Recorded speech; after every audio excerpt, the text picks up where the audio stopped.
The Bible is a history book, but it is unlike any other history book available in any public library.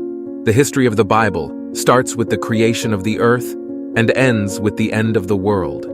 No other history book has ever been published that covers such a broad range of events on planet Earth, partially because no one was present at the start to witness and document it, and therefore no one can write the beginning of our world authoritatively.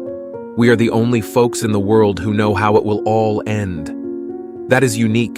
The Lord did not reveal the future to his followers to satisfy their curiosity.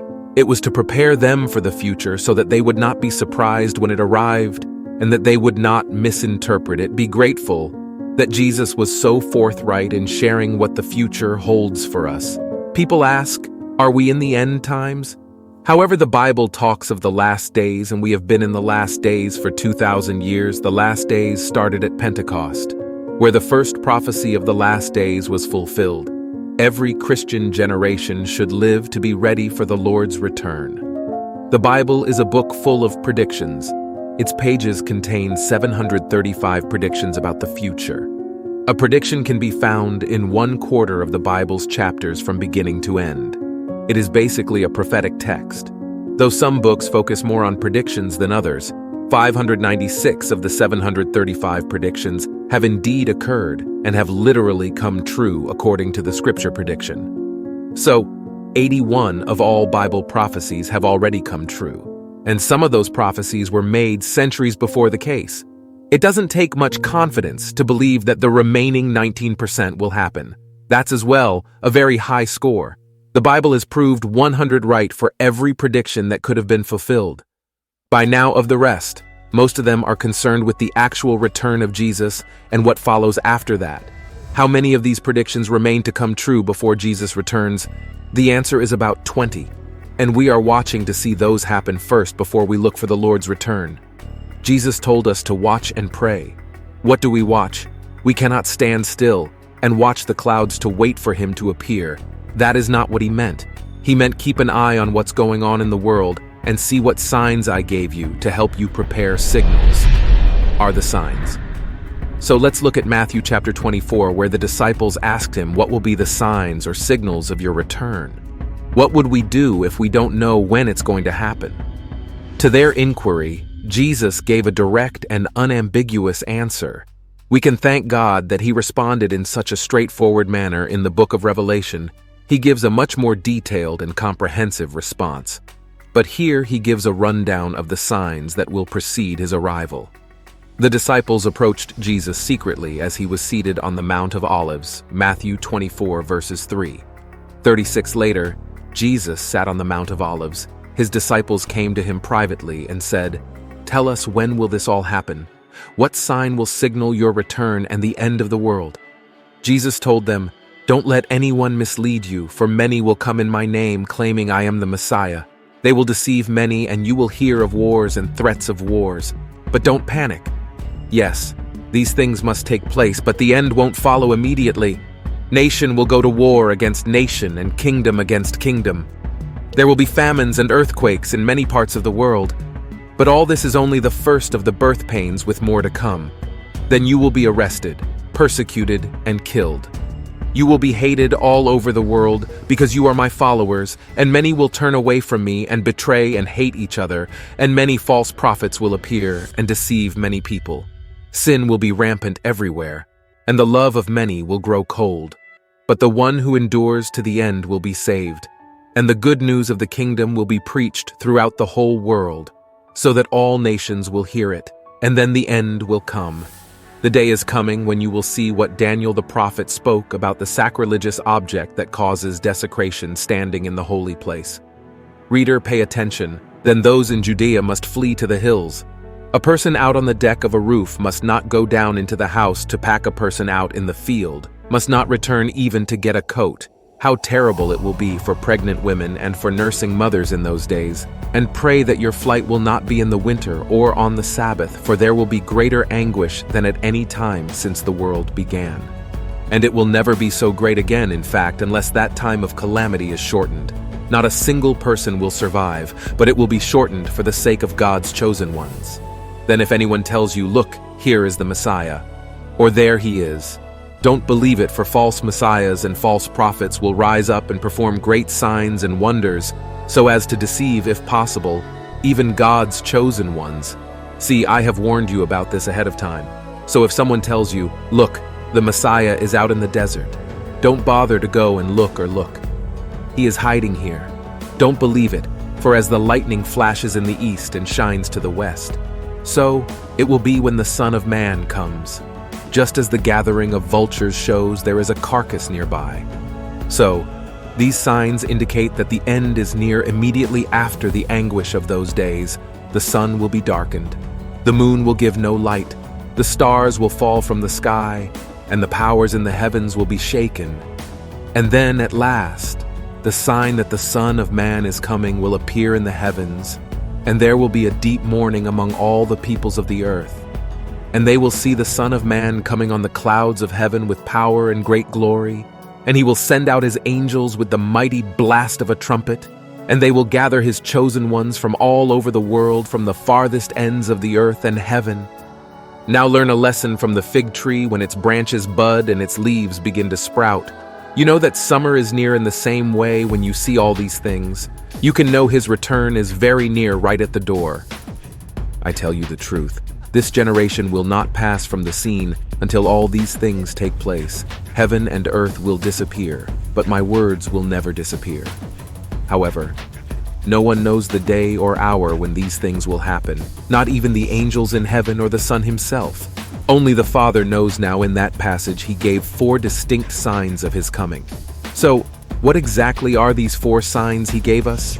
The first is clearly disasters in the world and dimensions, for example, wars, famines, and earthquakes. These are certainly happening, but they have been happening for over 1,000 years. They are getting more intense.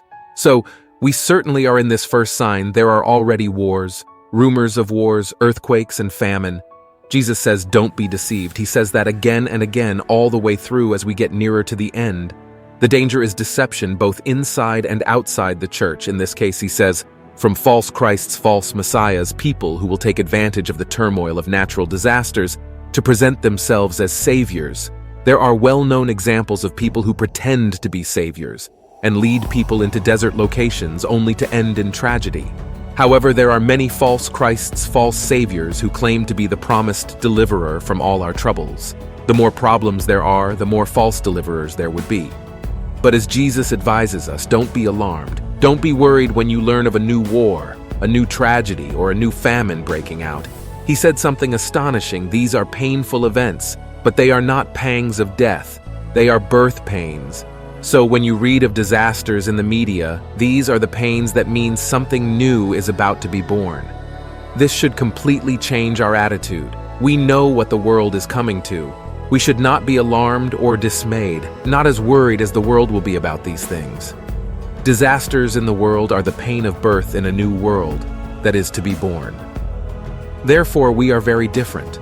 We have sympathy for those who are suffering disasters, and hopefully we express it and help.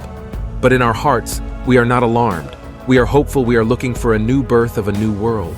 And therefore we are not dismayed or depressed by all the problems in the world. In short, Jesus' advice to us would be not to panic, not to be disturbed, but even to rejoice and say, these are all signs of something new happening. The second sign of his coming is not in the world, but in the church. Disasters in the world are the first sign, the church. Not the world is the second sign of his coming. The first warning is disasters around the world. The second is changes in the church, just as he divided the first sign into 3 parts: wars, earthquakes, and famines.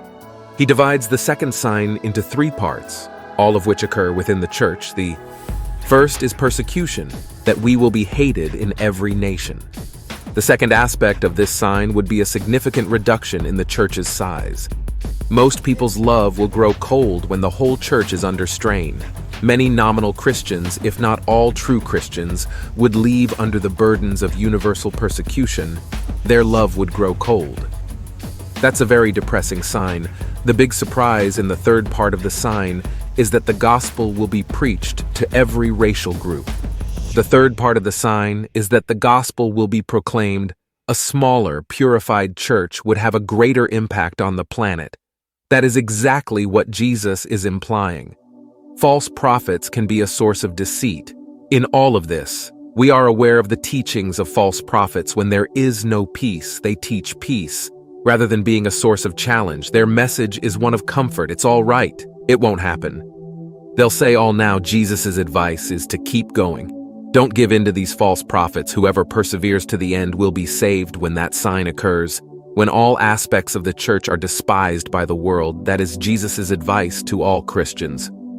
Why should that be the case? The answer is that wheat and tares grow together, and the closer they get to full maturity, the more tension there will be between them. So it's only natural that Christians will be under a lot of pressure in the end. Christians are social misfits, so there would be hatred. The world does not belong to us. Our citizenship is in the heavenly realms. We are unique, and it is because of our uniqueness that hate can arise. Since Jesus was so different from everyone else, he drew hate against himself.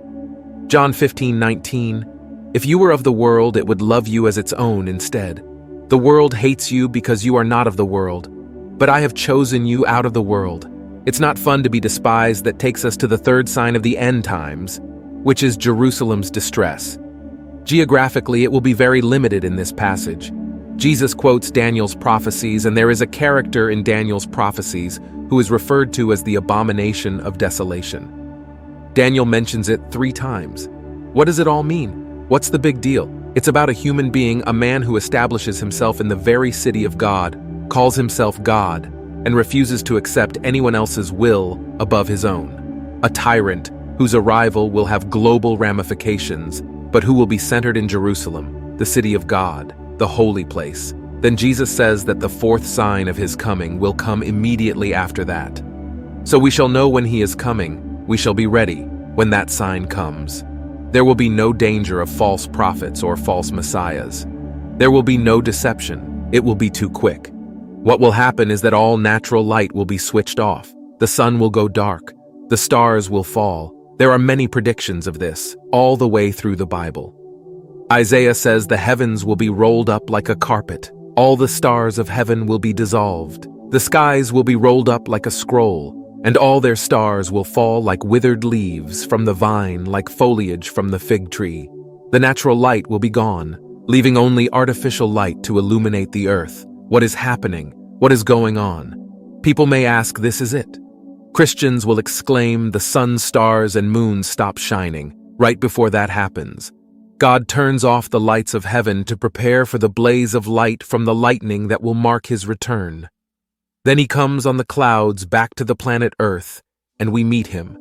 We are not meeting in an earthly stadium because there isn't one large enough to accommodate such a large crowd. We'll reach him in the air, and that'll suffice. Isn't that a fantastic prospect? When you see all these things, you know he is at the gates just about to walk through. He says then Jesus gives a very simple statement about a fig tree. And this is where many Christians have gone astray. He says, now learn this lesson from the fig tree. As soon as its twigs get tender and its leaves come out, you know that summer is near. Jesus is telling us that when you notice all these events happen, you know that we are there now. That analogy of the fig tree is not an allegory. It is a straightforward analogy from everyday experiences, such as Jesus often presented in his teaching. You see the fig tree doing this? You say the summer is coming and it will come in the same style. When you notice these 4 signs, you know that summer is coming. Sadly, people have read it as an allegory. In closing, our question for the day: what's a worship song that has helped you feel closer to God?